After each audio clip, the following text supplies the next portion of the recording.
నాగోబా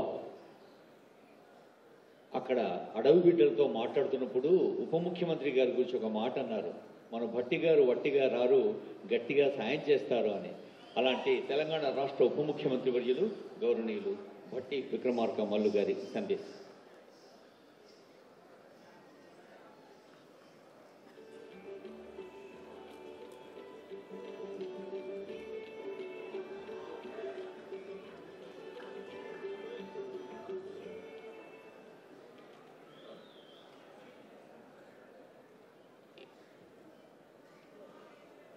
సభాధ్యక్షులు,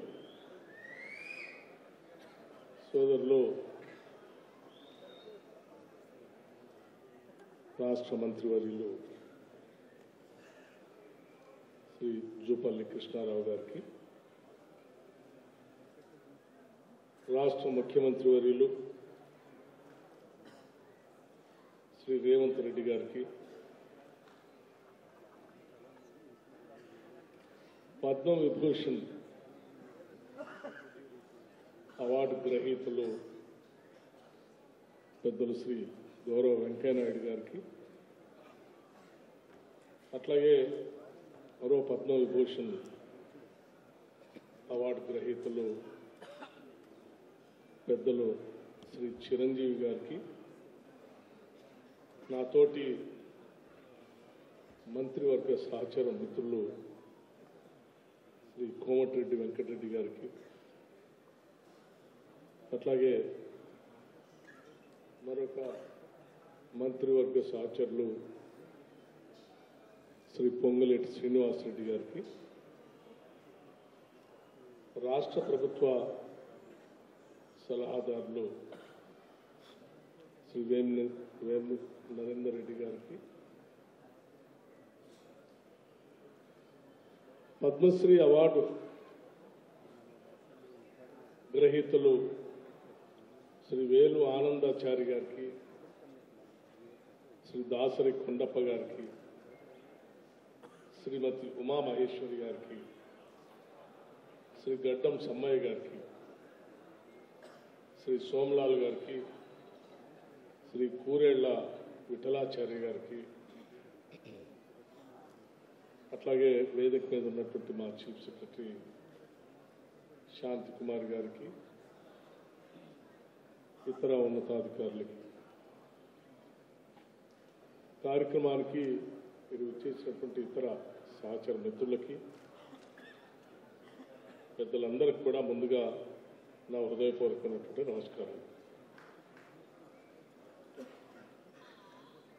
పద్మ అవార్డు గ్రహీతలందరికీ కూడా రాష్ట్ర ప్రభుత్వం నుంచి అభినందనలు తెలియజేయటమే కాకుండా తెలుగువారికి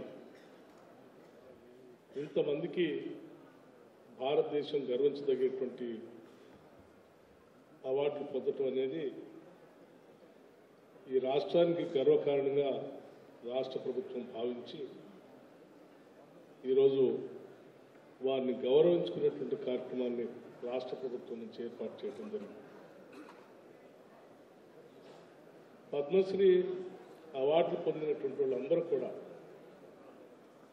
ఎక్కడో మారుమూల ప్రాంతాల్లో గుర్తించబడినటువంటి ఆయా ప్రాంతాల్లో ఉన్నటువంటి వాళ్ళని గుర్తించి గౌరవించి ఈ అవార్డులు ఇవ్వటం అనేదాన్ని రాష్ట్ర ప్రభుత్వం నుంచి సంపూర్ణంగా అభినందించడమే కాకుండా ఆనందాన్ని కూడా వ్యక్తపరుస్తూ ఉన్నాం. వారందరి నైపుణ్యం, కళా నైపుణ్యం, ఒక్కొక్క రంగాల్లో వారికి ఉన్నటువంటి విశిష్టతను గుర్తించి ఈరోజు భారత ప్రభుత్వం వారందరినీ గౌరవించింది. వారందరికి కూడా రాష్ట్ర ప్రభుత్వం నుంచి మనస్ఫూర్తిగా అభినందనలు, గౌరవపరమైనటువంటి సన్మాన కార్యక్రమాన్ని ఈరోజు ఏర్పాటు చేసుకోవటమే రాష్ట్ర ప్రభుత్వం యొక్క ప్రధాన బాధ్యతగా భావించిన ఈరోజు కార్యక్రమం ఏర్పాటు చేశాం. సరే, పద్మ విభూషణ్ సంబంధించి వేదిక మీద ఉన్నటువంటి ఇద్దరు పెద్దలు కూడా రెండు రంగాల్లో వారు పిన్నకలు, అంటే ఉన్నత స్థాయికి భవిష్యత్ చేరినటువంటి గొప్పవాడు భారతదేశానికి సంబంధించినంతవరకు. వెంకయ్యనాయుడు గారు విద్యార్థి దశ నుంచే నాయకత్వ లక్షణాలను పురిపుచ్చుకొని ఉద్యమకారుడిగా నుంచి ఒక పరిణితి చెందినటువంటి రాజనీతిజ్ఞుడిగా ఈ దేశంలో ఎదిగినటువంటి ఒక గొప్ప రాజకీయ నాయకుడు ఆయన. వారి మాటలు వింటూ, వారి యాస ప్రాస వింటూ ఓ ప్రతిపక్ష నాయకుడిగా సంఖ్యాబలం లేకపోయినప్పటికీ కూడా శాసనసభలో ప్రజా సమస్యలపైన ఏ రకంగా మాట్లాడవచ్చో వెంకయ్యనాయుడు గారి ఉపన్యాసాలు వింటే చాలా స్పష్టంగా మనందరికీ అర్థమవుతుంది. రాజకీయాల్లో ప్రతిపక్షంలో ఉన్నా ప్రభుత్వంలో ఉన్నా కానీ చెప్పాలనుకున్నటువంటి అంశాలను ముక్కుసూటిగా స్పష్టంగా, అంటే భాషలో ఎక్కడ కూడా తిట్ల పురాణానికి తావు లేకుండా వేలెత్తి చూపించినటువంటి నాయకుల్లో బాగా స్పష్టంగా కనపడే నాయకుడు మనకి వెంకయ్యనాయుడు గారు.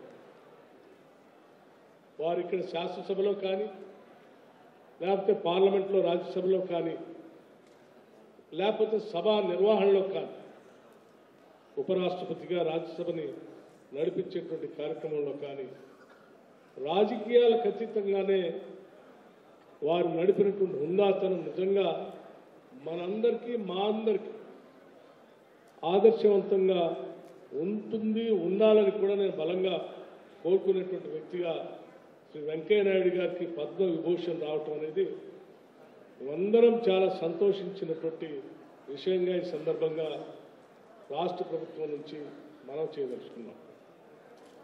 అలాగే వెంకయ్యనాయుడు గారు మాట్లాడుతూ నేను రిటైర్డే కానీ టైర్డ్ కాలేదని చెప్పారు.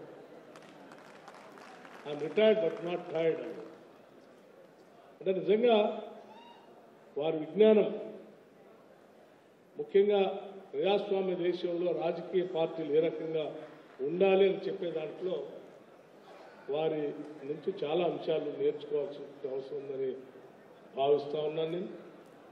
అట్లాగే చిరంజీవి గారి గురించి ఎంత చెప్పినా తక్కువే. సినిమా రంగంలో ఎటువంటి బ్యాక్గ్రౌండ్ లేకుండా వారు ఇంత ఉన్నత స్థాయిని, ఒక మెగాస్టార్ స్థాయికి ఎదగటం అనేది స్వయం కృషితో ఎవరైనా సాధించాలి అనేది పట్టుదల ఉంటే నాలాగా సాధించవచ్చు అని చెప్పి వారు మనందరికీ ఇన్స్పిరేషన్ ఇచ్చినటువంటి ఒక గొప్ప కథానాయకుడు. కానీ చాలామంది కథానాయకుడిగా సినిమా రంగంలో ప్రవేశించి కథానాయకుడిగా ఉంటారు. కానీ చిరంజీవి గారు కథానాయకుడిగానే కాదు, విలన్గా, క్యారెక్టర్ ఆర్టిస్ట్గా రకరకాలైనటువంటి క్యారెక్టర్ చేస్తూ అంతిమంగా కథానాయకుడిగా తిరుగులేని మెగాస్టార్గా ఈ దేశంలో ఎదిగినటువంటి ఏకైక హీరో ఎవరైనా ఉన్నారంటే అది చిరంజీవి గారు.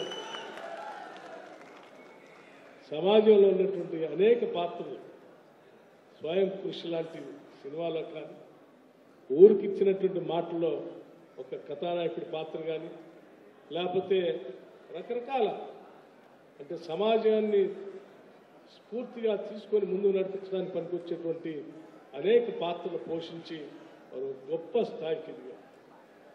వారితో ఆనాటి ఉమ్మడి సభలో శాసనసభ్యుడిగా పనిచేసేటువంటి అవకాశం, అదృష్టం మా అందరికి కలగటం నిజంగా చిరంజీవి గారు రెండు రాష్ట్ర తెలుగు ప్రజలందరికీ కూడా ఒక గొప్ప కథానాయకుడికి కాదు, ఒక విలువలతో కూడినటువంటి కథానాయకుడిగా నేను చూస్తా ఉన్నాను. కథానాయకులు సరే వారి ప్రైవేట్ జీవితంతో ఆ ఫ్యాన్ ఫాలోయింగ్తో పోతూ ఉంటారు. కానీ చిరంజీవి గారు తను అదే కాదు, సమాజానికి కూడా ఏదో సేవ చేయాలన్నటువంటి ఆలోచనతో, సేవాభావంతో బ్లడ్ బ్యాంక్ దగ్గర నుంచి మొదలు పెడితే అనేక గుప్తదానాలు కూడా చేస్తూ వారి సమాజానికి ఎన్నో కార్యక్రమాలు చేస్తూ ఉన్నారు.